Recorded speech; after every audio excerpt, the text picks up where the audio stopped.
Letty Rhodes had lived 12 years without visitors. Not one. The ranch sat 3 hours from the nearest settlement, hidden between ridges that swallowed sound and kept strangers away. She wanted it that way. So when 10 figures appeared at dawn, walking slowly across her land like they knew exactly where they were going, she gripped the rifle tighter than she'd held anything in years. They weren't lost. They came with purpose. The elder at the front raised both hands, palms open, and said something in a language she barely understood. But one phrase came through clearly, repeated by the woman beside him. "We owe you our lives." Letty stared. She didn't know these people. She'd never seen their faces. And yet they stood there, waiting as if she held the answer to a question she'd never been asked. She'd woken that morning the same way she had, for over a decade. Alone, silent, moving through the motions of survival without thought. Feed the horses, check the fences, boil water, eat something. Tasteless. Avoid mirrors, avoid memories. The house was clean, but empty, stripped of anything that could remind her of before. No photographs, no letters, just walls and a roof, and the weight of every single day pressing down like stone. She told herself this was enough. She told herself she deserved nothing more. But now there were 10 people standing outside her door.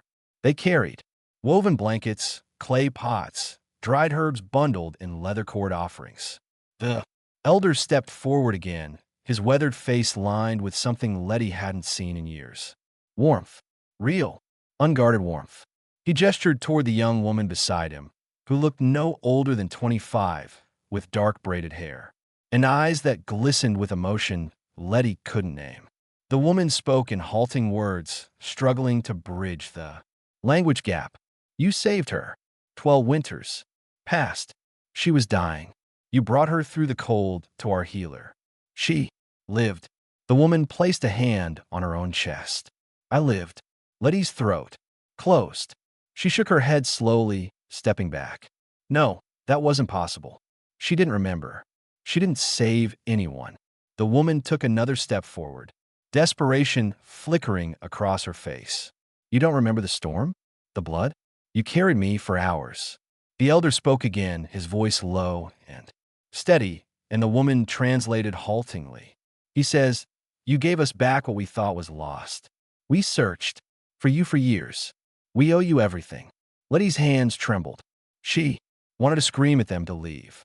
She wanted to tell them they were wrong, that they had the wrong person, the wrong story. But something inside her cracked. A splinter of memory.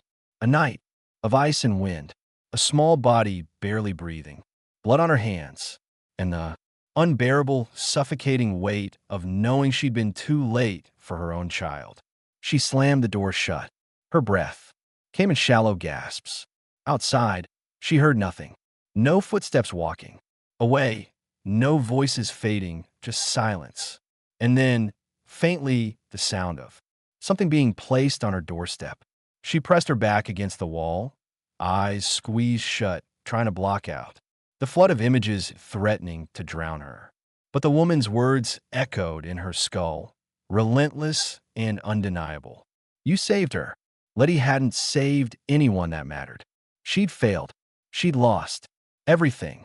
So why were they here, claiming she'd given them life? And why, after 12 years of numbness, did it feel like something inside her was breaking open? She stayed there, frozen, until the sun climbed higher. When she finally opened the door again, they were still there sitting, waiting. The elder met her eyes, and this time she saw it clearly. Gratitude so deep it made her chest ache. He spoke again, and the young woman translated softly. "We will not leave until you let us say thank you." Letty's voice came out raw, broken. "I don't remember." The woman stepped closer, tears streaming down her face. "Then let us help you remember." And in that moment, Letty realized she wasn't the only one carrying a wound that refused to heal. Letty stood in the doorway, arms crossed tight against her, chest like she could hold herself together through sheer force. The 10 visitors hadn't moved. They sat in a half circle on the dirt, patient as stone. The young woman who claimed Letty saved Her life wiped her eyes and gestured toward the elder. He nodded once, then began pulling something from the leather satchel at his side. A piece of cloth faded blue, stained dark in places. He held it out toward Letty with both hands, speaking in his language. The young woman translated haltingly. This was yours. You wrapped me in it, kept me warm. Letty's stomach twisted. She recognized the fabric. It had been her daughter's blanket, the one she'd sewn herself, stitching tiny patterns into the edges during long winter nights. The one she'd buried with. No, she stopped, the thought cold. Her voice came out flat, hard. Where did you get that? The young woman stepped closer, holding the cloth gently. You gave it to me when you carried me through the storm. You said it would keep me safe. Letty turned away, jaw clenched so tight her teeth ached. She didn't want this. Didn't want these people here, dragging up memories she'd spent 12 years suffocating. But the woman kept talking, her words slow and deliberate. I was 7 winters old. My family and I were traveling through the plains when the storm hit. We tried to find shelter, but I fell, hit my head on rock, started bleeding, couldn't wake up. She paused, her voice breaking. My parents thought I was dying. They couldn't carry me anymore. The cold was too strong. They had to save the others. Letty's hands trembled. She gripped the doorframe until her knuckles turned white. The young woman continued. You found me alone in the snow. You didn't speak our language. You didn't ask questions. You just picked me up and started walking for hours through wind that would kill most people. You brought me to our healer 12 miles through ice. She pointed to a faint scar along her temple. This is all that's left because of you. Letty shook her head violently. I don't remember. But even as she said it, fragments flickered in her mind. Cold, so brutal it burned. A small body limp in her arms, blood freezing against her hands, and her own voice broken and raw, whispering the same words over and over. Not this one, please. Not this one. The elder stood, slowly, his joints stiff from sitting. He approached Letty with careful steps, stopping just outside her reach. He spoke again, and the young woman translated. He says, you were crying when you found me. You kept saying a name over and over, a child's name. Letty's breath caught, her vision blurred. He says, you saved me even though you were dying inside. And we want you to know it mattered. You mattered. Letty's legs almost gave out. She gripped the door frame harder, forcing herself to stay upright. The elder reached into his satchel again and pulled out something small wrapped in soft leather. He unwrapped it carefully, revealing a carved wooden figure, a horse, crude but detailed, clearly made by hand. He held out toward her. The young woman's voice was barely a whisper. You dropped this. The night you saved me, we kept it. We wanted to return it. Letty stared at the carving. She'd made it for her daughter, had spent weeks carving every detail, trying to make it perfect. Her daughter had carried it everywhere. And that night, the night everything ended, Letty had grabbed it without thinking, shoved it in her coat pocket as she ran out into the storm, searching desperately for she couldn't breathe. The memories crashed into her all at once. The accident, the frozen river, her daughter's body lifeless and cold. And then hours later, stumbling through the plains in shock, finding another child dying in the snow, saving her because she couldn't save her own. Letty sank to her knees. The elder knelt beside her, placing the wooden horse gently in her hand. And for the first time in 12 years, Letty let herself feel everything she'd been running from. Letty knelt in the dirt, clutching the wooden horse so tightly, the edges cut into her palm. She couldn't look up, couldn't meet their eyes. The weight of 12 years pressed down on her shoulders like a collapsing roof. She'd convinced herself that isolation was punishment, that if she disappeared from the world, maybe the guilt would disappear too. But it hadn't. It lived in every silent meal, every empty room, every sunrise she watched alone. The young woman crouched beside her, careful not to touch. Her voice was soft, almost a whisper. You don't have to carry this alone. Letty's throat burned. She wanted to scream at them to leave, to take their gratitude and go. but the words wouldn't come. Because part of her, the part she'd buried deep and tried to kill, wanted them to stay, wanted to believe that saving one life could somehow balance losing another. The elder spoke again, his tone low and steady. The young woman. Translated, he says, grief is not a debt you owe. It's a river. You can't stop it, but you don't have to drown in it. Letty shook her head, her voice cracking. I let her die. My daughter, I wasn't fast enough. I couldn't. She choked on the words, unable to finish. The young woman's eyes glistened. You couldn't save her, but you saved me. And because you saved me, I grew up. I had a family. I have a son now, 3 winters old. He's alive because you didn't give up that night. She gestured toward the others sitting nearby. All of us, we're here because you chose to keep going when everything inside you was broken. Letty looked up slowly, her vision blurred with tears. For the first time, she really saw them. The elder with his weathered face and kind eyes. The young woman with her child's blanket still clutched in her hands. The others, men, women, a boy no older than 10, all watching her with something she didn't recognize at first. Not pity, respect. They didn't see her as weak. They saw her as someone who'd survived the worst kind of pain and still found the strength to carry a dying child 12M through a storm. The elder reached into his satchel one more time. He pulled out a small bundle of dried sage tied with sinew. He placed it carefully on the ground in front of Letty, then spoke in his language. The young woman translated. He says, in our tradition, when someone saves a life, they become part of that person's story forever. You are part of mine, and I want to be part of yours if you'll let me. Letty stared at the sage. She didn't know their customs, didn't know what it meant, but she understood the gesture. They weren't here to take anything from her. They were here to give something back, something she thought she'd lost forever. Connection.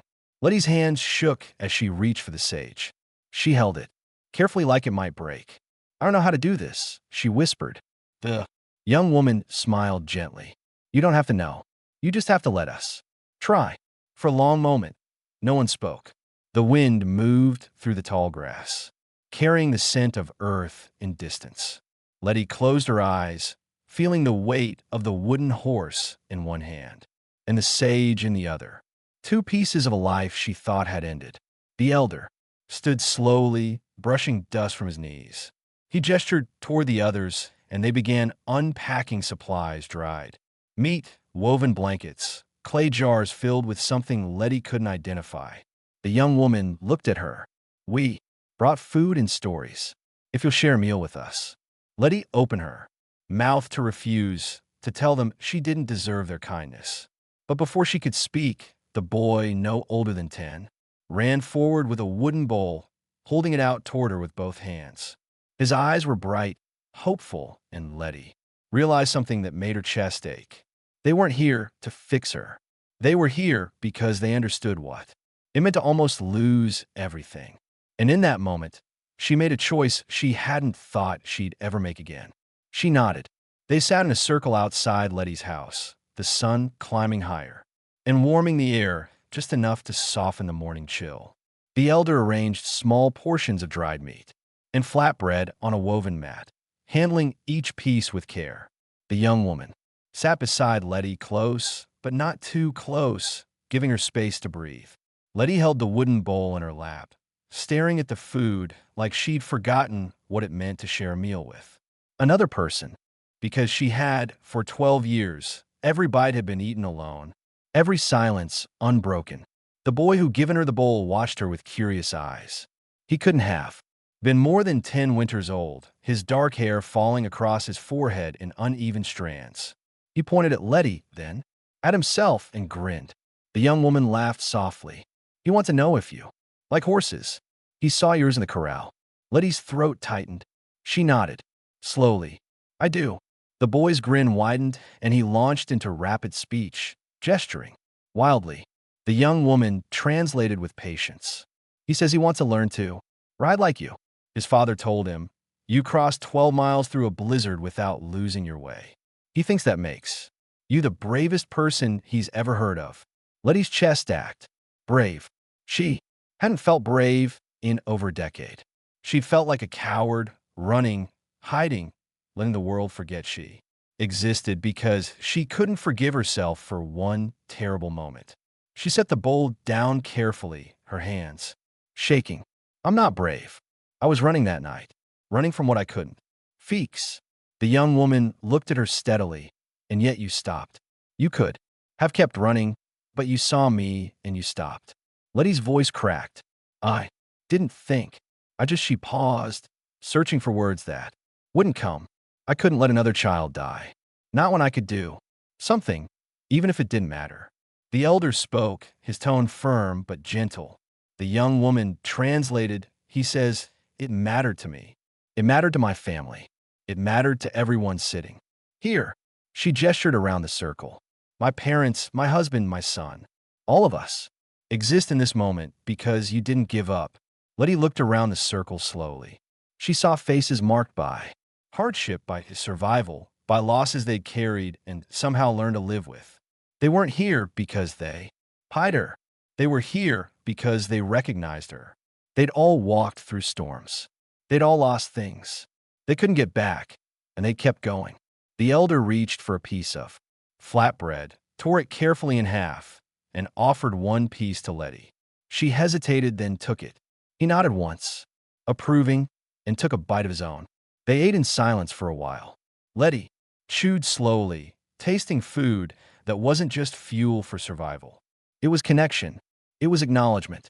It was a reminder that she was still here, still breathing, still capable of something other than grief.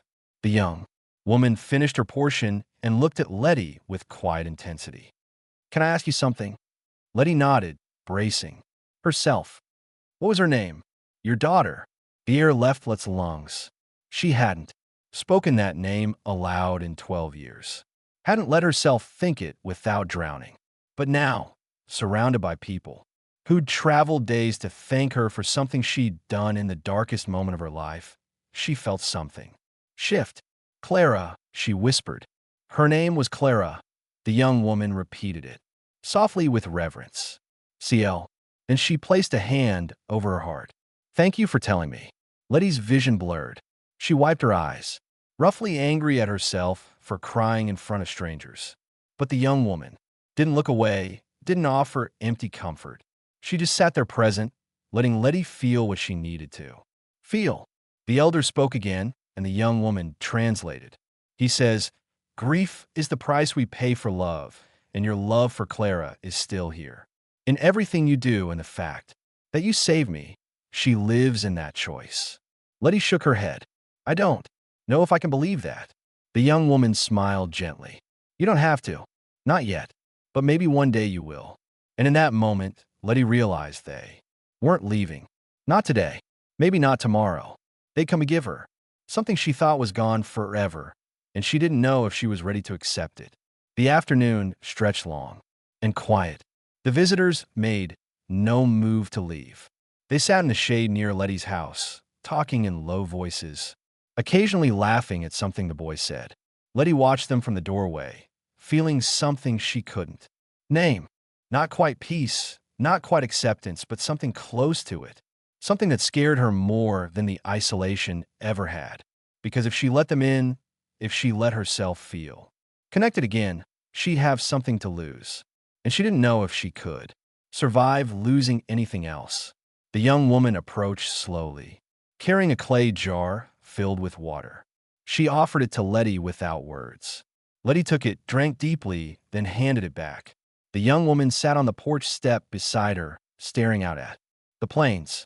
You've been alone a long time, she said quietly. Letty nodded. It's easier that way.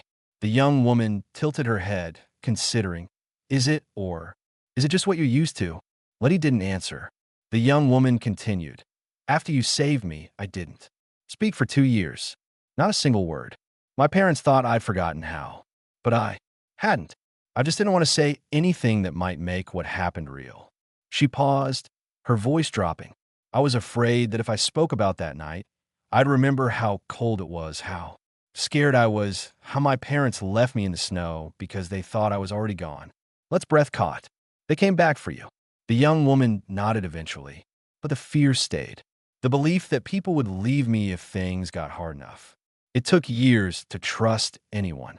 Again, Letty looked at her, really looked at her. She saw the scar on her temple, the way her hands fidgeted when she spoke about difficult things, the way she glanced back at her family every few moments like she needed to confirm they were still there. How did you move past it? Letty asked. The young woman smiled. Sadly, I didn't move past it. I learned to carry it differently, and I let people help me carry it. She looked directly at Letty. That's why we're here. Not just to thank you, but to help you carry what you've been holding alone. Letty's jaw tightened. You don't owe me that. The young woman's voice was firm. Yes, we do. She stood, brushing dust from her skirt. The elder wants to ask you something. Will you hear him? Letty hesitated, then nodded. The young woman called out, and the elder approached, his steps measured and careful. He sat beside Letty on the step, and the young woman crouched nearby to translate. The elder spoke slowly, deliberately. The young woman translated. He says his people have a tradition. When someone saves a life, that person is invited to join the family. Not as a guest, as one of them. Letty stiffened. I can't. The elder raised a hand gently, stopping her. He continued speaking. The young woman translated. He's not asking you to leave your home. He's asking if you'll let us visit. Let us bring food. Let us sit with you when the silence gets too heavy. Let's be part of your life. The way you became part of mine. Let's throat closed. She wanted to say no, wanted to tell them she didn't deserve kindness. But the words wouldn't come because somewhere deep inside, beneath 12 years of guilt and grief, a small part of her wanted to say yes. The elder reached into his satchel and pulled out a woven bracelet. Simple but sturdy. He held it out toward Letty. The young woman translated. He says, our tradition, this represents connection. If you wear it, you're saying you accept us and we accept you. All of you, including the parts you think are broken. Letty stared at the bracelet. Her hands trembled. She thought about Clara, about the river, about the storm, about the 12 years. She'd spent punishing herself for something she couldn't change. And she thought about the boy who wanted to learn to ride horses, the young woman who'd survived, the elder who'd traveled days just to say thank you. Slowly, Letty reached out and took the bracelet. Her fingers closed around it, and she felt the weight of it. Real solid, undeniable. The elder smiled, lines crinkling around his eyes. He stood, bowed his head slightly, and walked back toward the others. The young woman stayed beside Letty. You don't have to put it on. Now, she said softly. Letty looked down at the bracelet in her palm. Then before she could talk herself out of it, she slipped it over her wrist. It fit perfectly, and for the first time in 12 years, Letty wondered if maybe, just maybe, she could learn to forgive herself. The sun began its slow descent toward the horizon, painting the plains in shades of amber and rust. Letty stood near the corral, watching her horses move lazily. In the fading light, the boy had followed her, keeping a respectful distance, but unable to hide his fascination. He pointed at the largest mare, a dappled gray with a scarred flank, and looked at Letty with questioning eyes. She understood without words. Her name's Ash, Letty said quietly. Had her since she was born. 15 years now. The boy's eyes widened. He spoke rapidly, in his language, and the young woman who'd followed them both translated. He wants to know if he'll teach him to ride. Let's first instinct was to refuse to close herself off again. But then she looked at the boy's hopeful face, and something inside her cracked open just a little more. Maybe she said if your parents allow it. The boy grinned so wide, Letty almost smiled. Back. Almost. The young woman stepped closer to the fence, resting her arms on the weathered wood. You've kept this place running alone all these years. Letty nodded. Didn't have a choice. The young woman's voice was thoughtful. You always have a choice. You chose to stay, to survive. That takes strength most people don't have. Letty's jaw tightened. Or stubbornness. The young woman laughed softly. Maybe both. They stood in comfortable silence, watching the horses. Letty felt something unfamiliar settling in her chest. Not Quite peace, but close. The weight was still there. Grief didn't just disappear because 10 people showed up with gratitude and woven bracelets, but it felt different now, less suffocating, like maybe she could breathe around it. The young woman spoke again, her tone. Careful. Can I tell you something? Letty glanced at her. Go ahead. The young woman took a breath. When I was 17, I tried to find you. I'd been searching for years. I asked everyone who traveled through the plains if they knew of a woman who lived alone, who'd save a child during the worst storm anyone could remember. Letty's hands gripped the fence rail. Why? The young woman's voice wavered slightly. Because I needed to know you were real, that I hadn't imagined you. My parents told me the story, but I couldn't remember your face. Just the feeling of being carried, of someone telling me I'd be safe. She paused. I needed to thank you, but no one knew where you'd gone. It was like you disappeared. Letty's throat tightened. I didn't want to be found. The young woman nodded slowly. I know, but I never stopped looking. And 3 months ago, I met a trader who'd passed through this area. He mentioned a woman who lived alone, miles from anywhere, who refused to trade or talk to anyone. Something about the way he described you, the isolation, the grief in your eyes. I knew it was you. Letty turned to face her fully. So, you came. The young woman met her gaze steadily. We all came because you gave me life, and I wanted you to know that life has been worth living. Tears burned behind Letty's eyes. She looked away quickly, focusing on the horses. The boy had climbed onto the lowest fence rail, leaning forward to get closer to Ash. The mare snorted softly, but didn't move away. Letty watched him, and for a moment, she saw Clara, saw the way her daughter used to climb that same fence. Fearless and bright, the memory didn't hurt as much as it used to. It ached, but it didn't destroy. The young woman touched Letty's arm gently. You don't have to be alone anymore. We're not asking you to forget, Clara. We're just asking you to remember that you're still here, and that matters. Letty's voice came out rough, barely audible. I don't know how to do this, how to let people in again. The young woman smiled. You already started. You let us stay. You shared food with us. You told us Clara's name. Those are not small things. Letty looked down at the bracelet on her wrist. The woven strands caught the evening light, each thread distinct but bound together. She thought about what the elder had said. Connection, acceptance. The idea terrified her, but also pulled at something deep inside. A part of her that had been dormant for so long she'd forgotten it existed. Hope. The boy called out excitedly, pointing as Ash stepped closer to the fence. Letty moved toward him instinctively, placing a hand on his shoulder to steady him. And in that simple gesture, she realized something that made her chest tighten. She was still capable of caring, of protecting, of being present for someone other than herself. The question was whether she'd allow herself to keep doing it. Night fell slowly over the plains, bringing with it a cool wind that carried the scent of distant rain. The visitors had built a small fire outside Let's house, and they sat around it in a loose circle, sharing stories in low voices. Letty sat slightly apart, close enough to hear, but far enough to retreat if she needed to. The boy had fallen asleep against his mother's shoulder, his face peaceful in the firelight. Letty watched him, and for the first time in years, the sight of a sleeping child didn't break her. The elder stood slowly, stretching his stiff joints. He walked over to Letty and sat beside her without asking permission.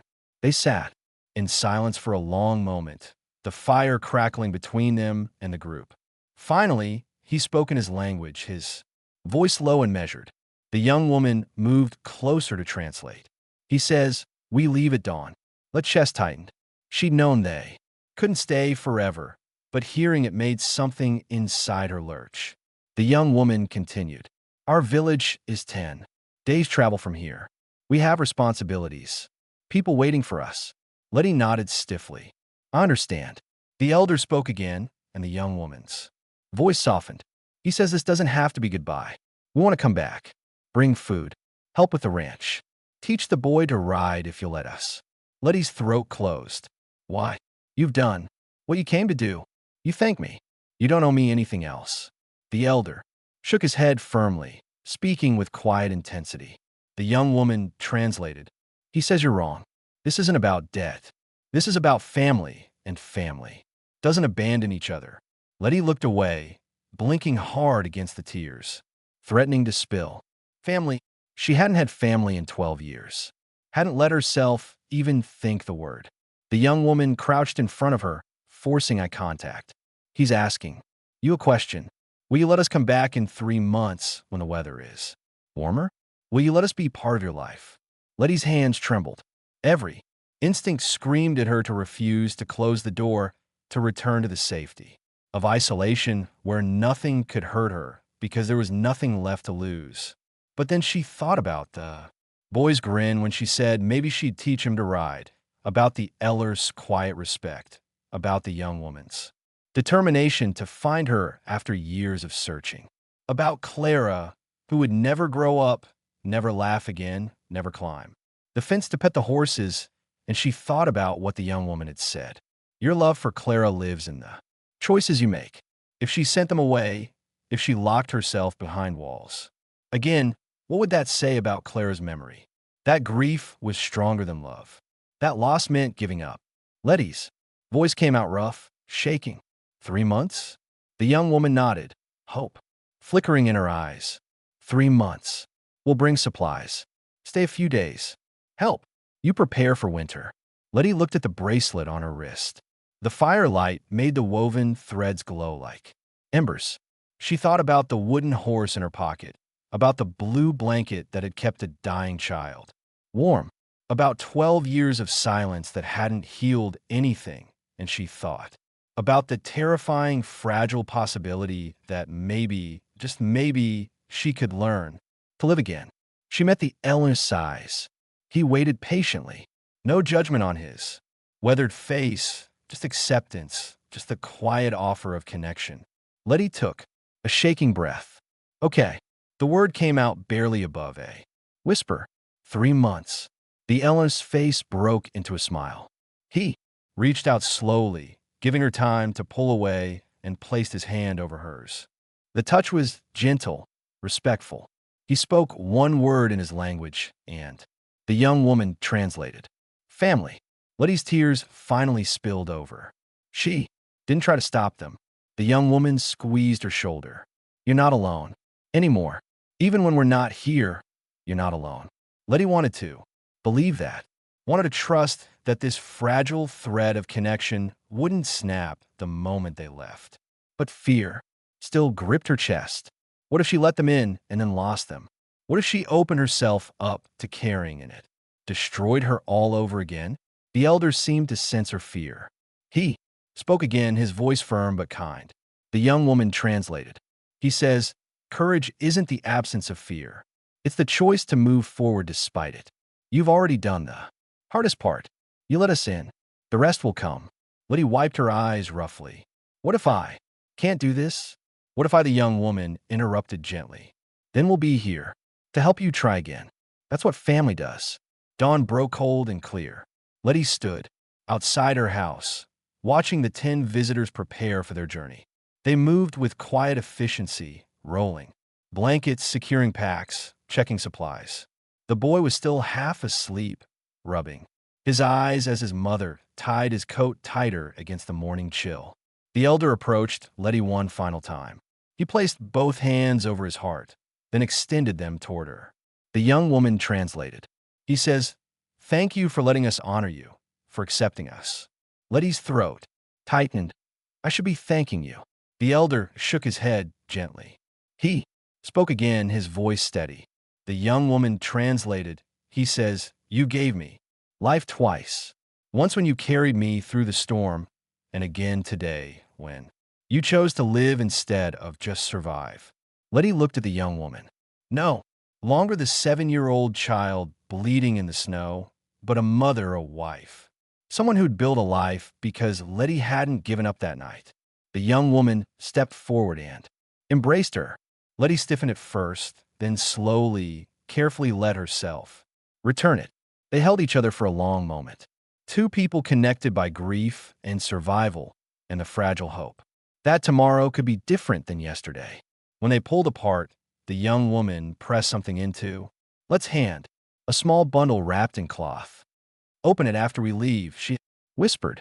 Letty nodded, unable to speak. The boy ran over, tugging on Let's sleeve. He pointed at the horses in the corral, then at himself, his eyes bright with excitement. The young woman laughed. Softly. He's reminding you that you promised to teach him to ride. 3 months.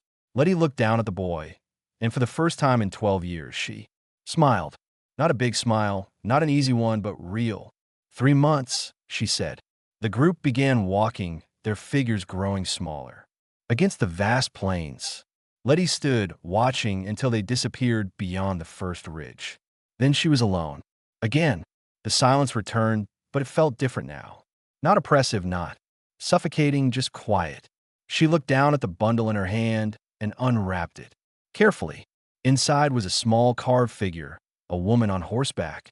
Her face, tilted upward, hair flowing behind her. Beneath it, scratched carefully into the wood, was a single word in English. Brave. Let's vision blurred. She held the carving close to her chest, feeling the weight of it, the weight of being seen, of being remembered, of mattering to someone.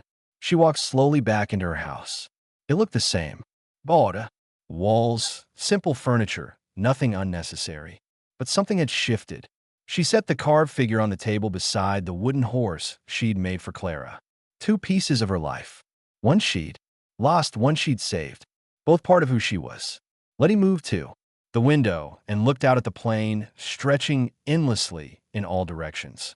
For 12 years, she'd seen this view as a prison, a place to hide from a world that had taken everything. But now, standing here with a woven bracelet on her wrist and the promise of visitors in 3 months, she saw something different. Space, freedom, a life she could choose to fill however she wanted. She thought about Clara, about the river, about the storm. The grief was still there. It would always be there. But it wasn't the only thing anymore. Letty walked outside and headed toward the corral. Ash lifted her head, snorting softly. Letty ran her hand along the mare's neck, feeling the warmth of living muscle beneath her palm. 3 months, she said quietly. I need to get you ready. There's a boy who wants to learn. The horse snorted again, as if in agreement.